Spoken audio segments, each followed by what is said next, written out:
Welcome to June. First week in June.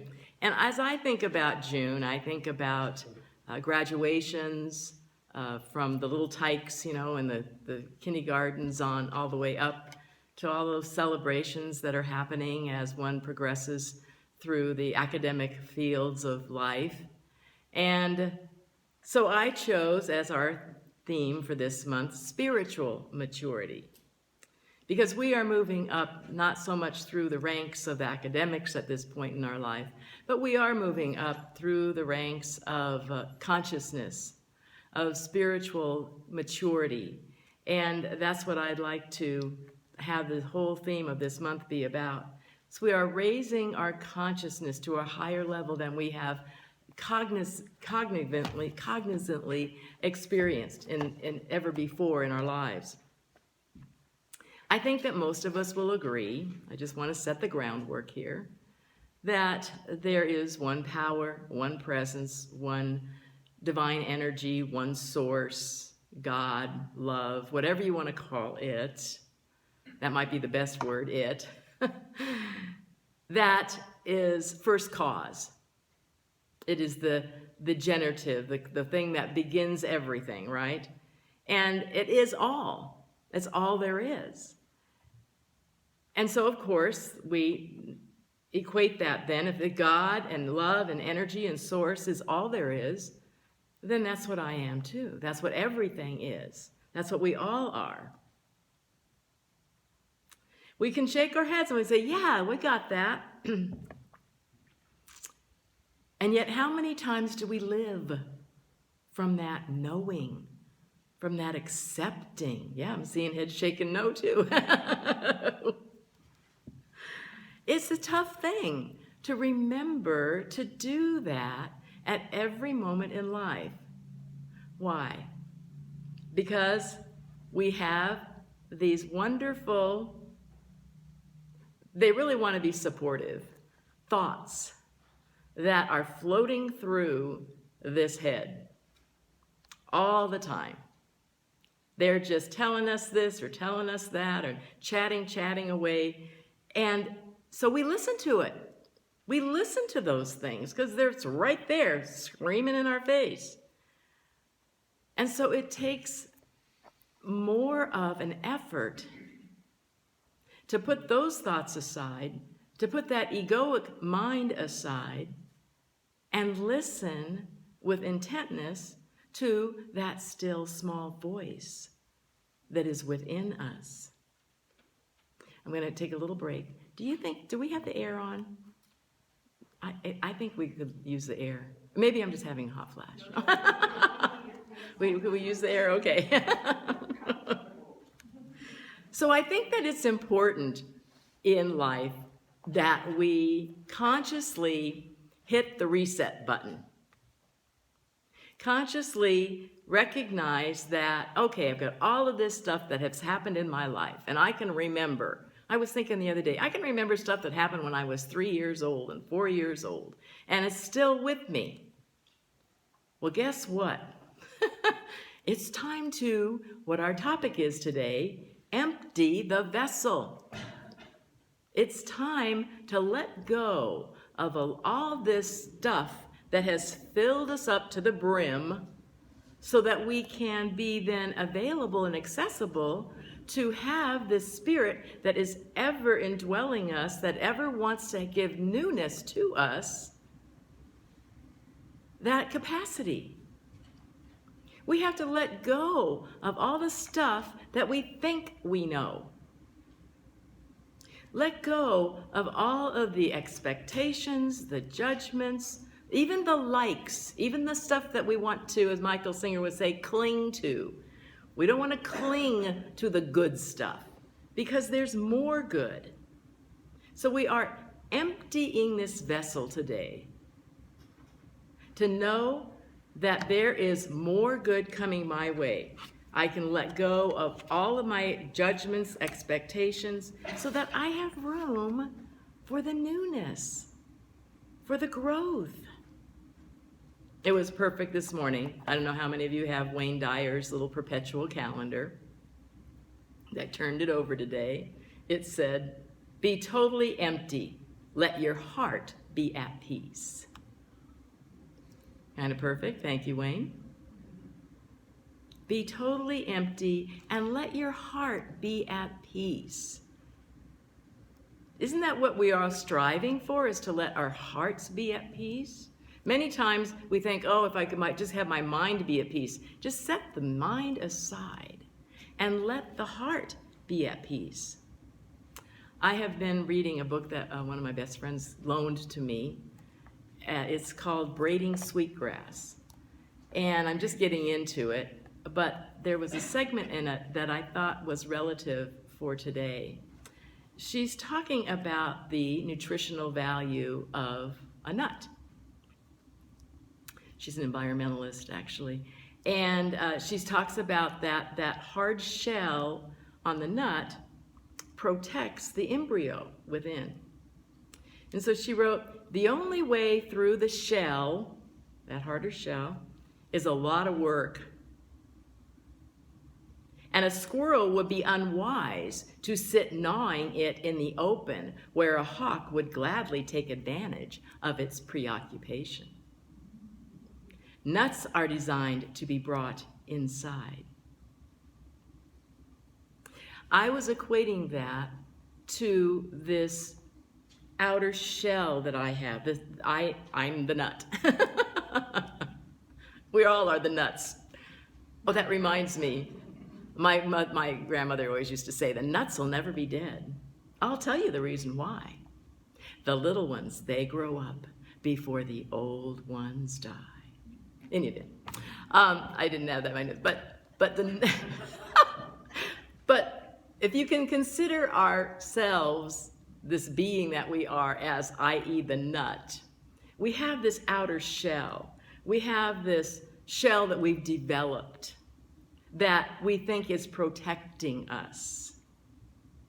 And it's protecting what is housed inside that nut is the embryo, is the seed itself of life that will produce a newness out of it, right? And so we need to break through that outer shell in order to get to that life that is within, that embryo that is within, that's waiting to just be sprouted, to be nurtured, to bring us that newness of life. It's precious. And it is within each and every one of us in our hearts. That's what gives us peace in our heart, is to break through that shell. And we have to do where? We have to do it inside. We don't do it outside into the world and let the world see and know what's going on with us. No, we come inside to break our heart open, to be led by it, to go into that silence and allow it to lead us. No one can do it for us. We have to do it ourselves. I read every morning, one of my readings is Roy Eugene Davis. And he has a daily reading. I'm going to give you the one that was today, because I thought that it was quite appropriate for our theme. It's entitled, How to Quicken Your Spiritual Growth. Makes sense. So there are 8 different bullet points, and I want to go through them, not rapidly, but so that you can assimilate them. Your spiritual growth will be faster when you decide to actualize your potential for spiritual growth in your present incarnation. In other words, put spiritual maturity on the priority. Put it as number 1. When you can think rationally and be emotionally mature and responsible for your thoughts and actions. That's common sense. That makes sense, right?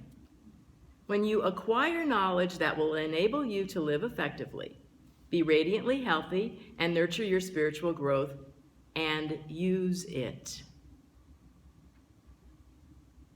How many times when we nod our heads and say, oh, I knew that, I know that, I know that. But are you doing it? when you are wisely purposeful in thought and deed. In other words, you're not just going by route, whatever the word is, that you're just not going by auto dial, that you're actually purposeful and thoughtful about your deeds and your words. Are always harmless, honest, truthful, kind, and compassionate. And I will add to that first of all, you've got to do that to yourself. You have to be that way with yourself before you can do it with others. Meditate super consciously every day. Go within. Take the priority to listen to the still small voice, to feel that presence. Cultivate soul contentment at all times. Is your soul happy?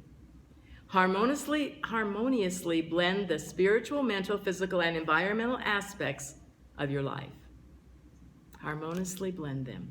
And his affirmation was, I do everything I know to do to allow my spiritual growth to occur quickly. See, we're all going to get there. The ultimate goal and the ultimate prize will be attained by all. We will all receive the illumined state, the awakened state. We have to. Nobody will be left out. Though it is a matter of how long it'll take each of us to get there. Because we are given choices. We are given those opportunities to make these decisions within ourselves. It's each morning after I do my prayers and my meditation, I take the time to do a little bit of stretching. You know, I lie down on the floor, and that's when I say my Aramaic prayer, the Lord's Prayer in the Aramaic version, and then another prayer that I say.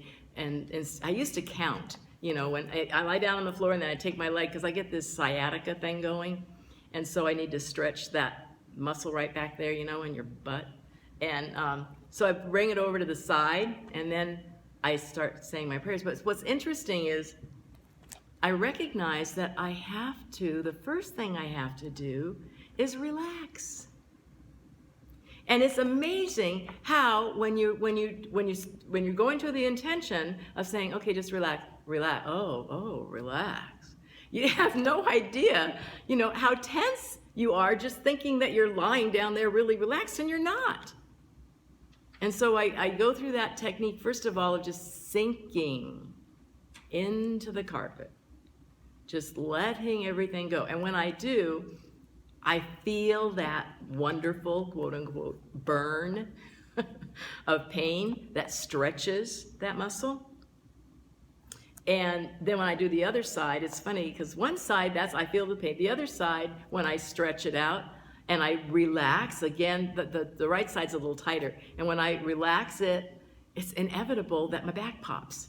It goes up. And that's the signal to me that, okay, I've gotten that relaxation in. To me, that is a lesson. To let go. To just relax. Breathe. Because we have this pristine being inside of us that wants out. And if we are like that tight nut and just keep it enclosed, it's not going to get out. So we simply relax. Michael Singer, who wrote The Untethered Soul, wrote, deep inner release is a spiritual path in and of itself. It is a path of non-resistance, the path of acceptance, the path of surrender.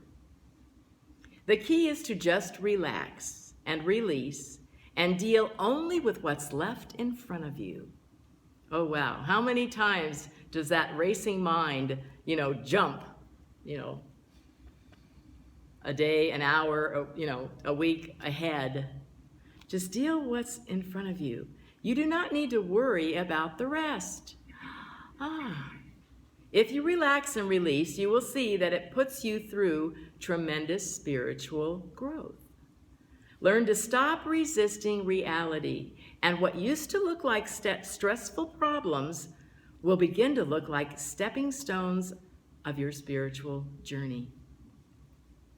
In the surrender experiment, he wrote, I would eventually learn that everything in life has something to teach you and that it is all for your growth. Remember, we're here on this earth plane to remember the truth of what we are. And sometimes it's a classroom. Sometimes it's a problem-solving classroom.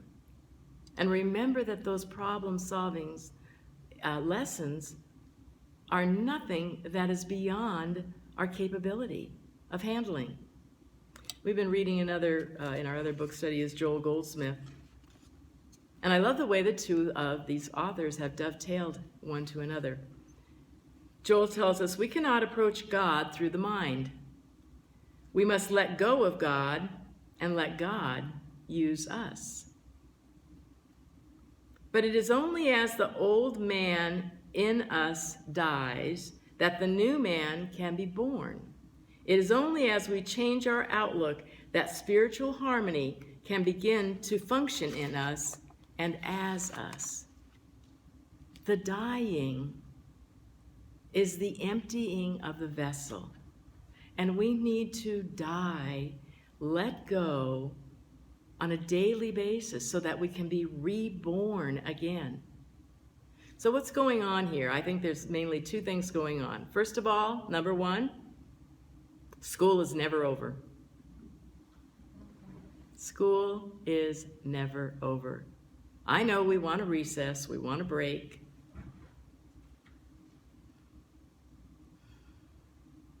It's always happening because we are here to mature spiritually, emotionally, physically. All of that, we need to rise ourselves up level by level. And there's nothing wrong with being whatever level we're on. You know, we don't judge the fact that, you know, a kindergartner, I was horrified when I was in kindergarten and I flunked tying my shoe. I think that was the only thing I ever flunked. And I was telling that to somebody and they were saying, isn't that interesting that you wrote a book called Lacy Shoelace?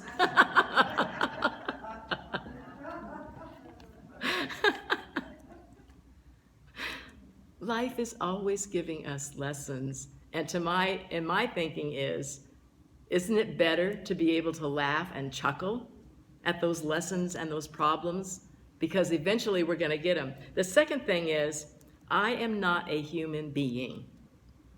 I am a God being.